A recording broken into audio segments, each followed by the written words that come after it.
Okay, so I need to be upfront with you from the very beginning of this video. This is not the video where I tell you to start with your phone. And yeah, I know that is the advice that gets passed around constantly in the creator spaces. And you know, honestly, for where most people are starting, it is not wrong advice. Your phone is a powerful tool. Let's just declare that. And if that is what you have, then use it. But that is not my story, and I'm not going to pretend like it is. I made a decision, very deliberate, very intentional, to invest in my gear. Now, I'm gonna hold you. I did not make that investment all at once. Not with money I ain't have, but over time, piece by piece, I built up a setup that reflects the seriousness with which I am approaching this, because this is here how I see it. I am betting on myself. I am building something that I believe in, and I want the quality of what you see on this channel to reflect exactly how seriously I'm taking this. The content I create, the way I show up, the production value, all of it is a statement. It says, this is not a hobby, this is a pursuit.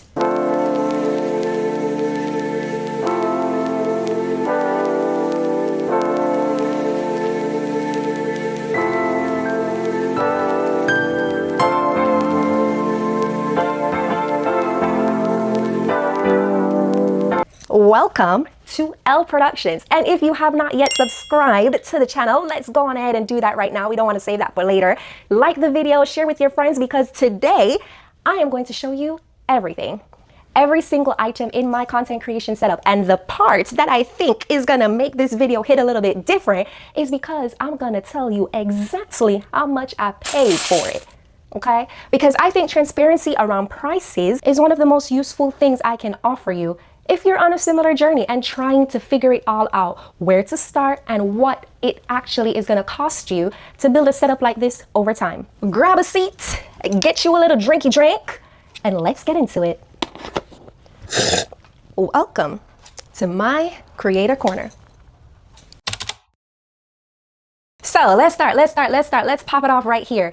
I am shooting on the Sony ZV-E10 Mark II. It is my ultimate favorite camera. I've only had two big girl cameras. I started off with the Sony ZV-1 and then traded it in order to upgrade to the ZV-E10 Mark II. Now I'm currently filming on that camera that I'm telling you about. So I'm gonna go ahead and insert an unboxing video in this clip right here so you can see exactly what I'm talking about. And if you know anything about cameras built specifically for content creators and vloggers, you already know this name.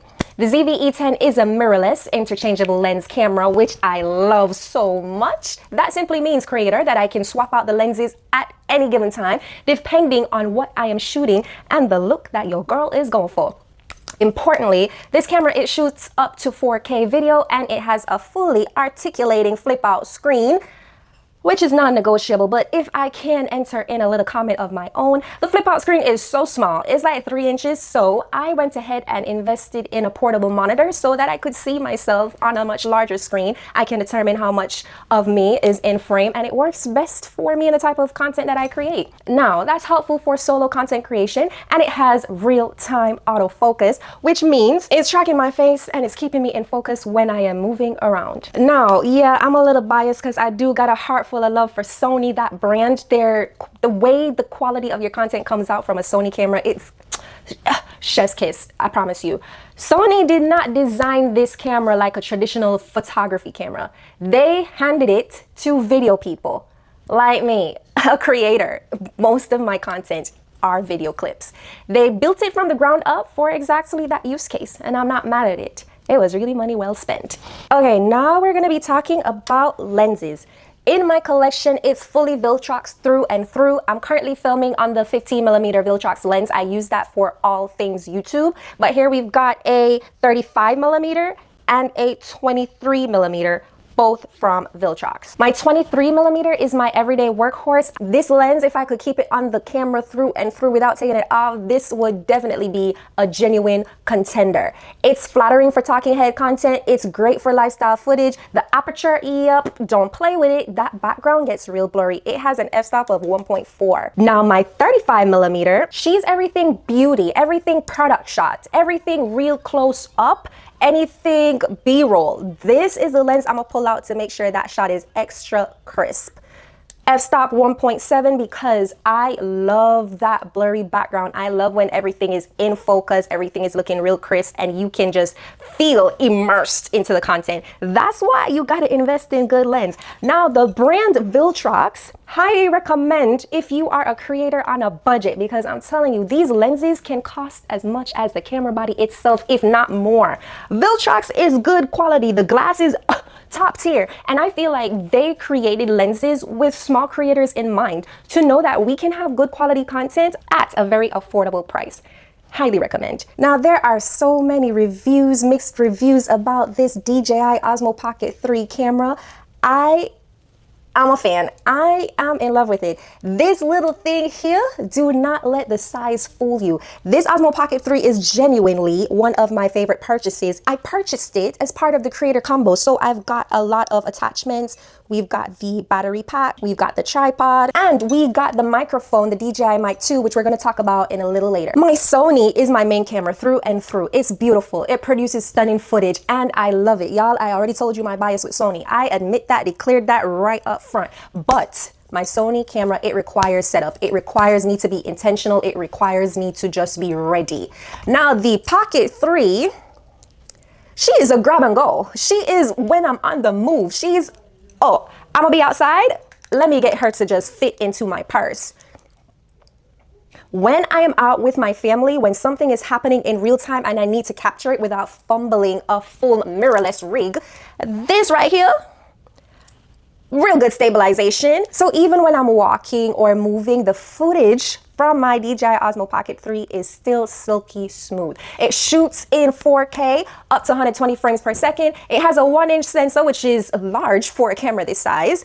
It's larger than what most phones carry anyway. And the 2-inch flip out screen in selfie mode, it can switch from horizontal to also vertical. Okay, so when it comes on to vlogging type videos or, you know, family content, for moments that I cannot wait to grab a full setup, this is the camera I reach for. The DJI OsmoPocket 3.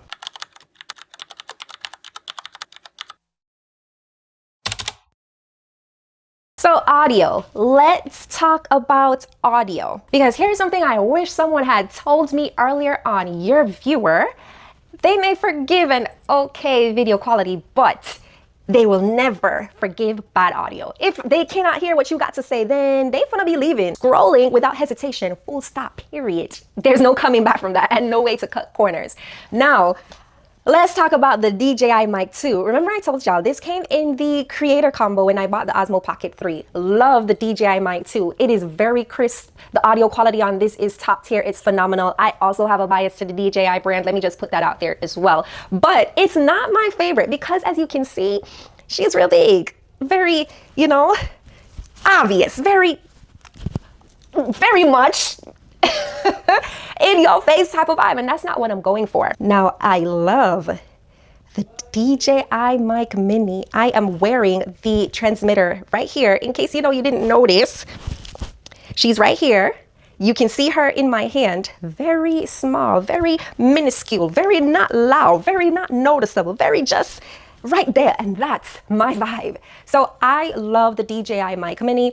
I am impressed with how much of a punch this little microphone packs. A real solid punch. You can already hear by the audio in this video how well it sounds, and I will continue to be using my microphones because they enhance the audio quality of your videos. Low-key, there is a Sony shotgun mic that I do have my eye on, but the budget isn't quite there yet. I ain't told you that. But The shotgun mic is best when you are close up to the camera. For example, if I were to be across the room, if I were to be doing an interview with someone else, a shotgun mic would not be the best in that scenario. Shotguns are best for vlogging when you have the camera right up on you type of vibes. Depending on the content that you're creating, dependent on the setup that you have, definitely recommend a lav mic if you're just starting out. And the beauty about this is, let me just show y'all the attachment. Here is the attachment. Beautiful. This is the USB Type-C. So if you have one of the newest iPhones or you use an Android phone, you can still plug the receiver into your phone, then connect the transmitter, connect your mic, and if you're filming on your iPhone, you can still have great audio. Kitty.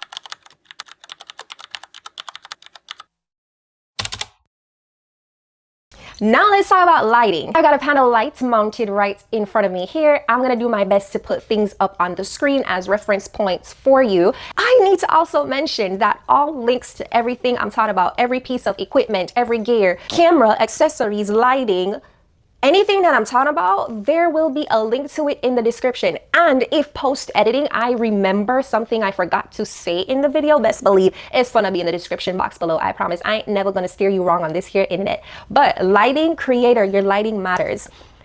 Who are you gonna be talking to if they can't see you? If you're blending into the darkness of your background? What? That's not cute. That's not edifying your content. That's not leaving the viewer intrigued at all. So in addition to my main light here, which is artificial lighting, I also use an RGB light. So let me turn it on me right here. So if I turn it on me right here, it's giving a purple light. Now, if you follow me on my socials, whether on Instagram or on TikTok, you should be familiar with my signature series. It's called Freelancer Tips, where I share tips to anyone maneuvering the remote workspace. Whether you are a digital nomad, you are a graphic designer, a virtual assistant, once you are working remotely, once you are contracting your services while working remotely, I offer tips on how to maneuver the space so that you can do so informed. Because people really do like to play in your face. And I do those tips weekly on a Monday morning, just so that you can start off the week knowing how to best maneuver well. See, it's changing colors. So right now the setting is showing scene 10. It's giving this light color change. And I love this accent light so very much because it's an RGB light. It's very minuscule, very in the background, very much edifying the quality of your content. Lighting matters. It can just change the way you show up on camera. Don't sleep on it. This, y'all, is the Godox Flash. The Godox IM30 Mini Flash. My Sony ZV-E10 Mark II does not have a built-in flash within the camera body. So what that means is I have to install this mini flash on the camera when I want to take my pictures, whether at nighttime, etc., just to get that bomb finish look.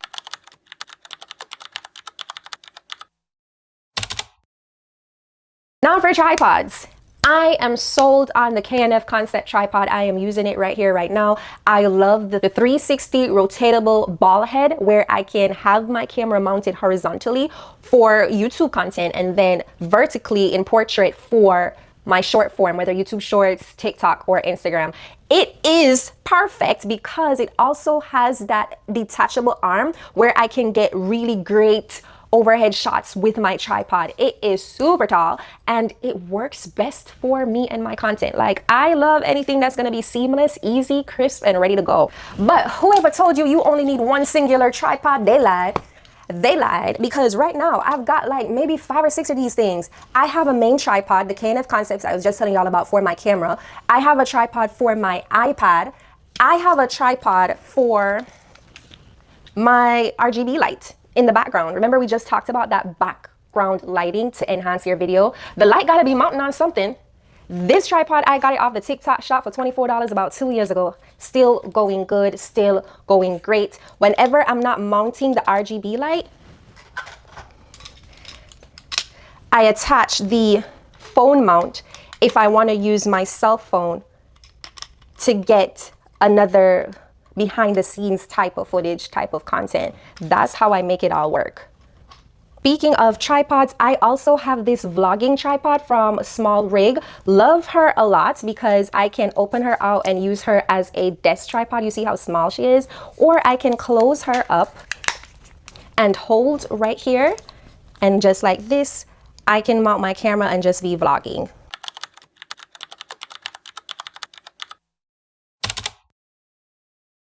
Now we want to talk about accessories. Accessories. Now, this storage case right here, got it off Amazon. It has my replacement batteries. Ooh, I don't want it to fall. So it has my replacement batteries, all three, from Newer, of course. And it has my SD cards for the camera on the other side. Now, honorary mention is to the dummy battery that I have on my camera right now. So the dummy battery from Newer allows me to have the battery plugged in while inserted to the camera. Because we're doing long form content, I do not want to be interrupted mid-shoot with a dead battery, because if we're going to be honest, the replacement battery can only give you up to a certain amount of time before it dies. Remember, we are shooting in 4K and that takes a lot of battery power. On top of that, I have stuff plugged into the camera. We've got the mic plugged in, which is using the camera battery life. We've got our portable monitor plugged in, also using the camera's battery life. So with all of that running the camera battery's juice, plus the length of time that I'm filming, I've already been sitting here talking for 30 minutes. So that should immediately tell you how important it is to have the dummy battery plugged in if you are going to be a YouTuber, if you are going to be someone recording long form content. It is very helpful. Great accessory to have. Additionally, I've got the small rig cage on my camera as well. Really great accessory in terms of protecting the camera. I would not sleep on it. Best $50 I ever spent, because I've had this camera since January. It's now July. No scratches, not even a dent. And the cage helps me to protect my investment. Hello there, because the gear, it really do add up.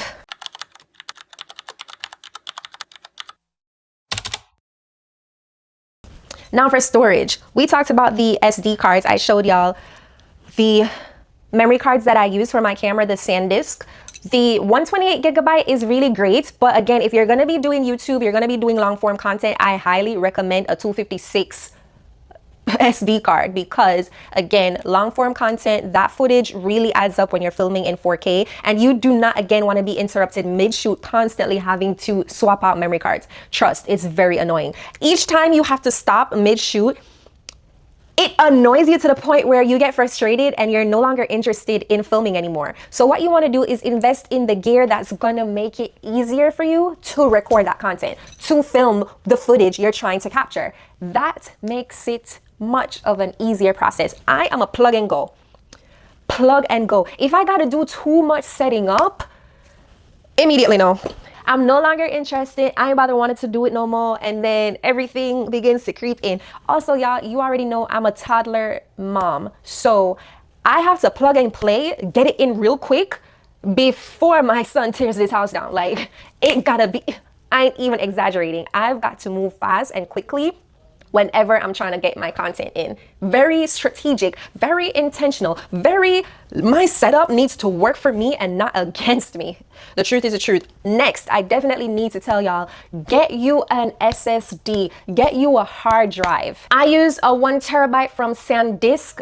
Again, y'all, you see this coming out. I am very loyal to a set number of brands when it comes onto my gear. Like, I don't really be going with brands that I'm not familiar with, because again, I'm invested in my gear to have good quality production. So I can't afford to have any disasters because, you know, I'm trying out a brand I ain't never heard before.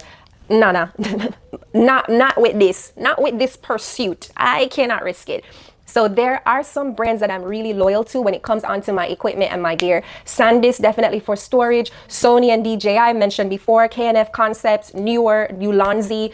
Yeah, it's got to be one of them. And if it's not one of them, then it's probably not going to be bought. But I just got to hold your hand when I tell you that. It's too expensive out here to not go with trustworthy brands when it comes onto your equipment, your gear, and your setup. For storage, definitely invest in a hard drive. I have a 1 terabyte from SanDisk. I store all my raw footage there, all my edited clips there, all my B-roll, A-roll, everything that has to do with content is on my hard drive. You do not want to leave footage on your memory card. Why? for the plain obvious reason is if you leave it on your memory card, then the memory card will be full and you won't have any space to record new clips. So every time you record something, you take a picture of something, you have a video clip, you need to download it, edit it, have your final footage, everything post-production ready, saved on your hard drive or to your computer. Then you wipe your memory card clean so it will be good again for you to record new content. Now, I know you might not be able to get your hard drive immediately, but work towards it, because saving those 4K footage on your computer, your internal space is gonna run out real quick. It's one of the reasons why I hate filming on my iPhone, because those large files, they take up all your iPhone storage real quick.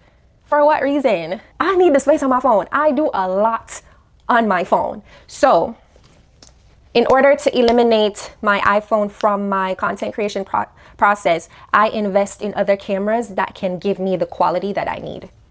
So it's very rare that I pull out my iPhone to record content. Not after I done spent all this money on my Sony camera and my DJI Pocket 3. What? These cameras gotta work for me. Now lastly, y'all, editing software. I use CapCut Pro to edit. The monthly subscription on that is $7.99. I don't think you're gonna find nothing cheaper. If you do, you can let me know in the comments. Not that I feel like I'm gonna switch to anything cheaper, but I want to highlight how much of the templates, the fonts, the graphics, the elements, the audio, CapCut is really your one-stop shop when it comes to editing. I do want to transition into using other softwares to complement what I do on CapCut Pro. For example, Descript. Descript saves you a lot of your editing time because it's able to cut out the pauses. It's able to cut out a lot of the repeated words that you've said in your video while filming. It really saves you a lot of time. Then after you've done that cut in Descript, then you can upload to CapCut and just do most of the graphic work there. They have more fonts, more templates, etc., etc., etc. But Descript is gonna cost you. So again, if you are a beginner, you can look into the prices of these subscriptions because they do add up. Another mention would be Adobe Premiere Pro, DaVinci Resolve. You just need to find out what works best for your style. Currently, I use CapCut Pro for both short form and long form content. And I like it because it's very beginner friendly, very easy to use. I am not a pro editor, so I stay within my lane to put out the best output that I can, which makes it even more pertinent for me to make sure that my quality comes out A1, so I don't have to worry about the color grading thereafter, because that is a dimension out of my league. I am afraid to told you that. So whenever you're choosing editing software, assess your level, whether you're beginner, intermediate, or advanced, and determine what's gonna work best for you. Now, drum roll please, because I'm about to put the grand total up on screen. I can't even say that number out loud because would you believe that I've spent this amount of money on gear? Don't even ask me how much income I've made thus far from content creation. But y'all, this is the grand total reveal. This is the amount of money I have spent investing in my content gear. I am proud of this spend. I feel like it's a worthwhile spend. I feel like everything that I have purchased has worked in the best interest of me producing great quality content. So if you have made it to the end of this video, first of all, thank you very much for watching. You are exactly the kind of person that I want over here on this channel. You were made for more, and this channel was built for you. The person who wants real information, the real numbers, the real breakdown, and not a curated highlight of the pretty parts. All of the links to every item mentioned and more will be in the description box below. I have organized them by section so you can go straight to whatever caught your eye. And definitely, you know, I want to hear from you. Meet me in the comment section. Tell me where you are in your content creator journey right now. Are you still on the phone? Are you invested in gear? Is there something specific you're saving for? Like myself, I really want that shotgun mic, but we got to save up for it, you know. But I genuinely want to know, and I want to read every single comment. If you found this video helpful, definitely give it a thumbs up. It's going to help more creators who are in the same journey find this content. And if you're not subscribed yet, go ahead and hit that subscribe button. This is just one corner of what we cover over here on this channel. We talk about entrepreneurship, motherhood, being a wife, being a creator, being a freelancer, the whole picture, over here on L Productions. Thank you so very much for being here. I'll see you in my next one.